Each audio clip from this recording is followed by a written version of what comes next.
Senator Ossoff. Thank you, Mr. Chairman, and Director Wray, good to see you again. And you know I never fail to mention that Georgia is proud of you. We love seeing you when you come back home. Hope you will again soon. You and I have spoken before about the dangerous increase in the frequency of sextortion crimes targeting children, young children who are lured or targeted to share compromising or explicit photos and then blackmailed or bullied or worse on the basis of that content. Senator Blackburn and Senator Grassley and I have together moved legislation through this committee aimed at helping prevent the sexual abuse of children online. Your field office in Atlanta recently again highlighted sextortion as a particular concern in Georgia. The Atlanta field office said that these schemes have increased in frequency by 700% since 2021. Can you please provide an update on the FBI's overall efforts to investigate and prevent these crimes targeting children online? So this is a rapidly emerging threat to the youth of America. It's not, when I say rapidly emerging, it's not that it's brand new. As you and I have discussed, it's been emerging for some time, but what's newer is that it's really bursting into prominence in the last, let's say, year and a half in particular. And that's mostly a bad thing because of how prevalent it is, but it is also a reflection of potentially a little bit of a good thing, which is growing awareness, and we need more awareness of this. What is the FBI doing? We're aggressively investigating these cases. We just recently had a case, for example, where a very tragic case in Michigan where a young teenager male committed suicide because he was basically in exactly one of these kinds of cases, was essentially egged on when he couldn't pay the money, and he was explaining he didn't have the money. Egged on to kill himself, and he did. And we pursued, in that case, the wrongdoers who were all the way over in Nigeria. We worked with our Nigerian partners, got the individuals involved arrested, had them brought back, extradited back to the U.S. to face trial here as a way of demonstrating that you are never beyond our reach, and that we're going to pursue these cases really to the far corners of the globe. But the second thing, and part of the reason I bring up that case as an example, is that it's very important to raise awareness, because I think a lot of the kids who are falling victim to this, when they get targeted, they don't think they have a choice. They feel like they're trapped and stuck, and then turn to tragic consequences like suicide.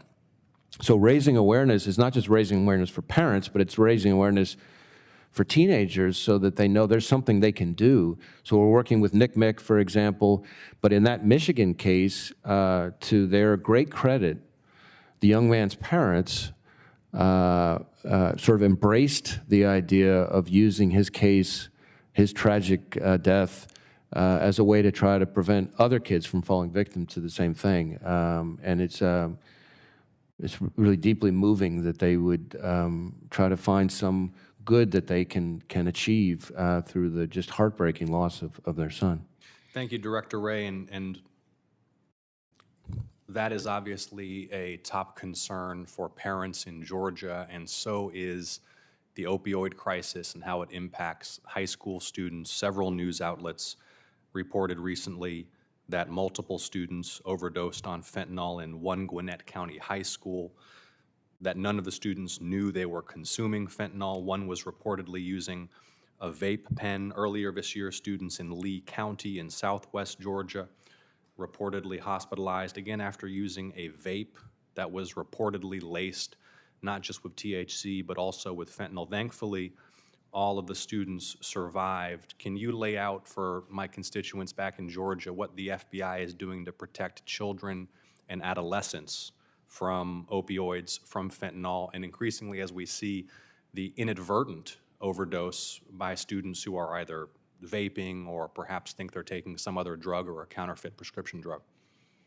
Well, of course, you're rightly flagging that one of the really pernicious parts of the crisis, the fentanyl scourge that we're dealing with right now, is that it's getting pressed into or incorporated into all sorts of other things. So you've got, it's bad enough for the people taking it intentionally because they're addicted, but the people who are unwittingly taking it, whether it's in their prescriptions or something else, is a huge problem.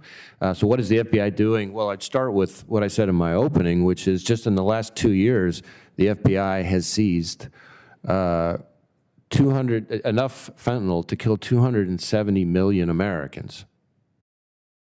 That's essentially 80% of the American public. That's just our work. Obviously, we have lots of partners doing great work too, and just the last 2 years. That's a start. A few other things we're doing. We are targeting the cartels. We have over 300 investigations focused on the cartel leadership and them as the source of supply. We are focusing on the distribution side of it here in the U.S. Violent gangs, our Safe Streets task forces are focused on those. We are targeting the professionals, in effect, the healthcare profession, where they become part of it, pill mills and things like that, that are also part of the problem through our prescription drug initiative. We are also targeting the darknet marketplaces where an awful lot of this stuff is being trafficked. We have a whole thing called J-Code with lots of other agencies that we lead that is dismantling darknet marketplaces of opioids.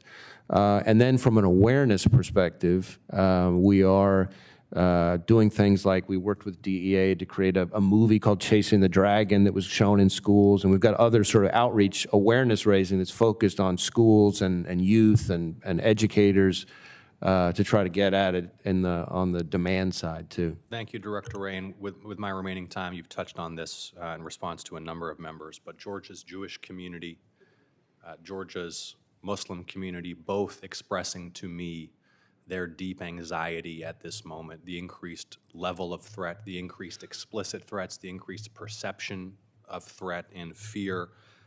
Can you please provide some reassurance to my Jewish and Muslim constituents about how seriously the FBI is taking community protection? And by the way, thank you to your field office in Atlanta and Special Agent Farley for the work that they've done to help reassure my constituents as well. So we are working those cases both through our joint terrorism task forces, but also through, on the criminal side, through our civil rights program as hate crimes. So we've got sort of both engines, if you will, in the FBI focused on it. We also have I created in 2019 a domestic terrorism hate crimes fusion cell, which brings together expertise to try to anticipate where the threats are going.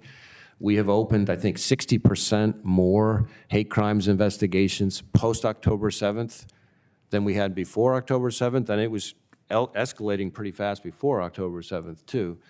And we've got all of our field offices, as you mentioned, with SAC Farley in Atlanta, not just pushing the investigations, but engaging in a lot of outreach to affected communities in their areas. Both to reassure them, as you say, but also to kind of raise awareness like, hey, we're here. If you see something, we want to know about it because there are things we can do to help. Thank you. Thank you, Senator Ossoff. Senator Kennedy.